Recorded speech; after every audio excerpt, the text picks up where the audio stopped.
Hi, everyone, and welcome to another exciting edition of Words, Images, and Worlds. I have a lot of different folks, different creators that come on as far as comics, occasionally film, poets, professors.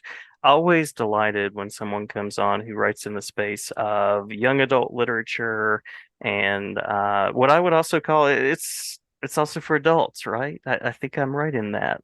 So glad to be talking with author Angeline Boulley. Angeline, welcome to the show. Thank you for saying yes.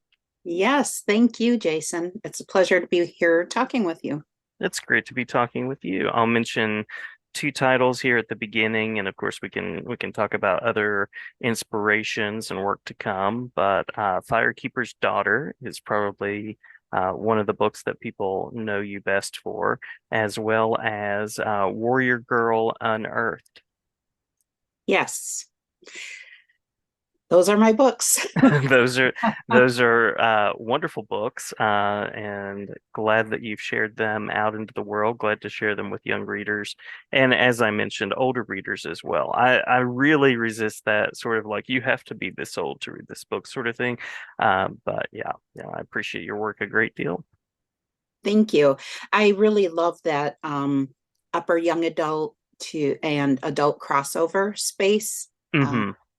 yeah. Yeah, yeah. Uh, Great space to enjoy work in. So generally the first question tends to be sort of an author origin. How did you get to the written word sort of question? And you can go after that in any way that you'd like. Um, what is most resonant from your story? Well, I was always good at writing, but stopped writing stories myself when I was very young. I used to write in a diary, and Mhm, this would break my mother's heart to know it, but she, read my diary and had written something on one of the pages like, you're very sweet and I love you very much. But I mhm, felt so exposed that I could not write stories for a long time. Didn't trust to put my thoughts on the page. mhm, mhm, In case someone read them before I was ready to share, or if I would ever want to share. So, but when I was 18, I was a senior in high school, and a friend of mine who went to a different school nearby told me about a new boy senior year. He was in all of her classes, and she thought I might like to meet him. She was a good friend looking out for me. Um, mhm, but it turned out that he didn't play sports and he hung out with the really hardcore stoners. So I never met him. And then a month before graduation, she told me that there had been a drug bust in their small town. And it mhm. turned out that the new boy had been an undercover police officer. Oh, And wow. yeah, and this was before the original 21 Jump Street. Mhm, So I was really blown away by the idea that a young looking um, you know, cop could pose as a high school student. And I remembered having the thought of what if we had met each other and what if we liked each other or what if he needed my help? And that was really the spark for Firekeeper's Daughter, which I eventually pitched as, Indigenous Nancy Drew meets 21 Jump Street. mhm. Love And that. it only took 37 years after the inspiration to get published. Yeah. So it had a very long buildup. Every book has a journey. I hear that from people in doctoral programs. Every PhD has a journey. Every book has a journey. And I'm sometimes amazed at the sheer number of revisions, processes, stops in the road, rejection letters, and all of those things that come along the way. Yes, I am the poster child for tenacity. So I didn't start writing the story until I was 44. And it took about 10 years of figuring out how to write, how to tell a story, um, Mhm. and different, versions of the story before I finally felt like I had a strong enough draft to get an agent. Mhm. You also mentioned crafting the book as kind of an indigenous space, indigenous voice. And I have just been so impressed by the scarcity of indigenous and native voices in literature. As I mentioned at the beginning, I do a lot with comics and write about comics, but literature in general um, seems to be seems to be a place that needs more uh, and more contributions to come. Yes, definitely. And I do love the attention that we are getting now. I hope that we're making, serious inroads with school and library purchasers to make sure that everyone deserves to be seen in the pages of the Hmm. book. And Hmm. there really is a difference with publishing stories written by Indigenous people. We know what to leave off the page, I think is the important takeaway is Hmm.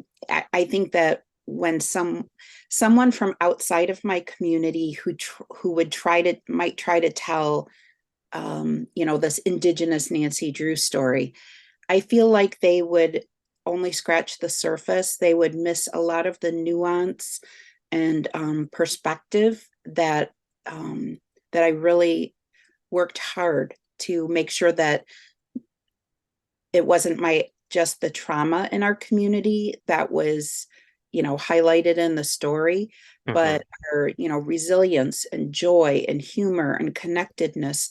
Those things were even more important to share.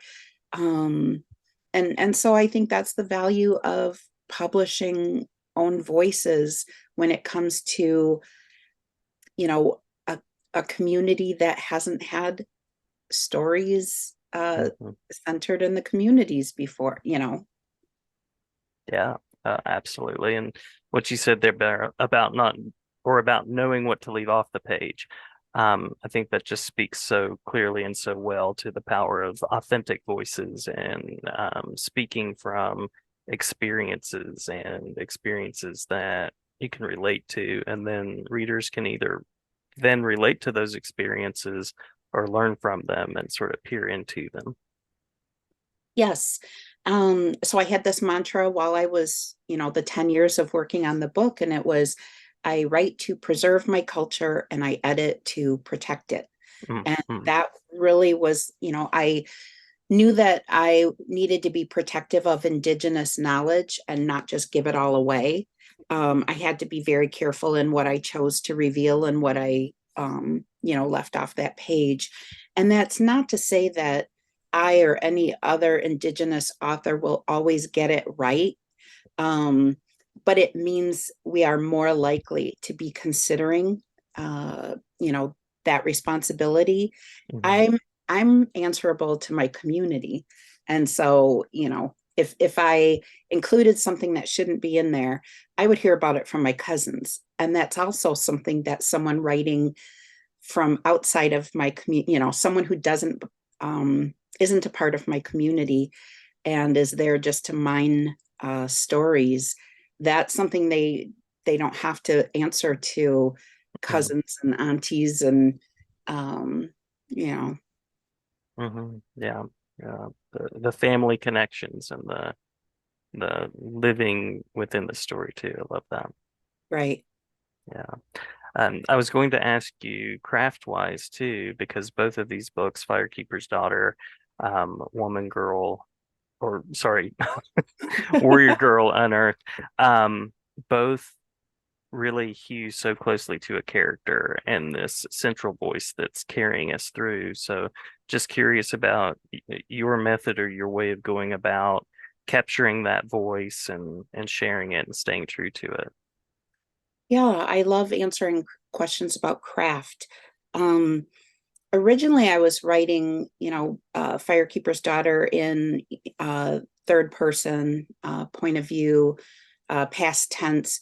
But really, I made the decision to write it in first person present tense so that even though the story takes place in 2004, I wanted the reader to be right there inside of Donis's head, hearing her thoughts and how she sees the world. Because too many people think that Native Americans are in the past. And Hmm. I really wanted to, have them have this very intimate look at a young woman, very modern Hmm. Ishkwe Ojibwe woman. I love that. Yeah. Yeah, and I did the same thing in writing Warrior Girl Unearthed. There's a different main character, and I really that was my challenge as a writer was that I wanted to write a character that was so different from Donis because Donis has been on my mind in one way, shape, or form since I was 18 years old, and I wanted to challenge myself to write first person a character that was so different from her that maybe was funnier and less in her head and Hmm. more impulsive and yeah, and it was really I enjoyed writing Perry. Yeah. Yeah.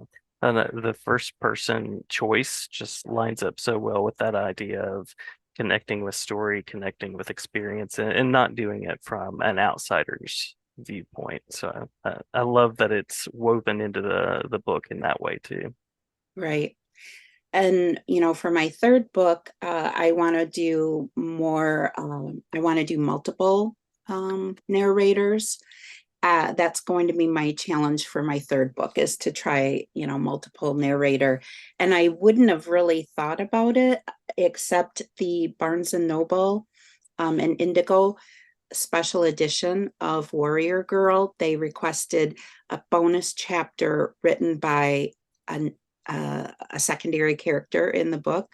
And Hmm. so I wrote it, I wrote like the big heist scene, but I wrote it from the other twin sisters' perspective. And that was more fun than I thought it would be. It came easier to jump inside her head. And I thought, oh, why didn't I do dueling, narration? So I thought, okay, third book, it will be more than one narrator. Love that. I love how you keep challenging yourself and practicing in that way and expanding creatively. Yeah. I really didn't have any interest in writing Donis 2.0, like a sequel Mhm. where we're back with Donis. I felt like where we left her at the end of Firekeeper's Daughter was a really good place, and that we didn't have to worry about her, like she's gonna be okay. Mhm. She's Mhm. got these skills and tools in her tool belt and her sense of identity and who she is, like she's gonna be okay. And I just thought she would be so much more interesting um, as a secondary character seen by, a different uh, protagonist. Mhm. Mhm. So, what is it that you hope? And this is kind of a larger question too, so feel free to go after it in the way that you'd like. What do you hope that readers take away? I hope that, first that they recognize that we Indigenous people are still here. We live vibrant, modern lives. Um, and then I think that every community is different. And even within my community, there's a lot of, differences of opinion, and we're not a monolith. And um, I hope that my books, if it's the first book set in a native community that a reader has read, I hope that it sparks curiosity to read other indigenous authors, because our communities are so different, and that's what I would love is just for people to say, oh, I never knew this about this issue, or I wonder what another, a Navajo author or Cherokee or from a different, region of the country, um, what story what stories set in their communities look like. Hmm. Hmm. Love that. You mentioned you already have book three, your third book in development, which is wonderful. Yes. Always like to mention the upcoming directions appearances, things like that. And then I also like to conclude with information about web spaces because I like to encourage educators, librarians, anyone who's out there listening to go check out more and continue supporting the work. Thank you, Jason. Mhm. My author website is angelineboulley.com and ANGELINEBOULLEY.com. And I have a request form available on my author website if readers would like a signed book plate, Mhm. um, personalized or just a signature, whatever they would like. Feel free to, I'd love to hear from readers and happy to send out a book plate. I try to keep up to date on the website as far as where I'll be next. Next weekend, I am going to National Book Festival in Washington, D.C. And I used to live and work in the DC area, and I would go to National Book Festival and I would be like, oh, someday maybe I'll be here. If I can get this book deal, if I can, if things work out, maybe I'll be here someday. And so it's really a dream come true that I'll be headed there next week. Love it, love it. You are there. You are there. Wonderful. Well, thank you so much for taking some time to talk with me. I did promise a brief amount of time. Did I miss anything that you want to make sure to share before we close out the episode? Um, just I so appreciate podcasts. I appreciate, the bookish community, people who really are trying to get more information about authors and topics out to readers, especially young readers. I know that I just love the availability of podcasts. It made a huge difference when I was learning how to write, Mm. um, how to get published, how to find an agent, how to write a query letter. There's a lot of wonderful free resources that are available thanks to podcasts and websites and that. So thank you for being part of that. Oh, my pleasure. My pleasure. Absolutely. As I mentioned, I'm a bibliophile teacher, and absolutely encourage folks to check out Firekeeper's Daughter, Warrior Girl Unearthed, and continue to check out what you're doing. I'm excited for the next book as well. Thank you. Miigwech. Thank you.